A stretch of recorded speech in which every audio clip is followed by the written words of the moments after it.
Hey guys, in this video, I'll show you how to join tables in Power BI. Now, once you have your report opened up, I want you to come to the left-hand panel and click on this icon to open up Model View, okay? And what we're going to be doing here, we're going to be creating relationships. And the reason for that is now with the relationships, we can go ahead and utilize our data in different visualizations. So I'll come here and let's say take customer name and drag it to person, right? So we've joined these two tables and we're creating a relationship. This one will be a many to one relationship. There we go.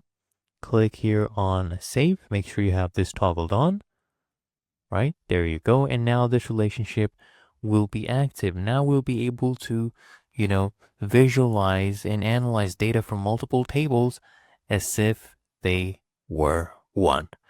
And there you go. When you see this icon, the relationship has been created. And it's truly that easy and simple.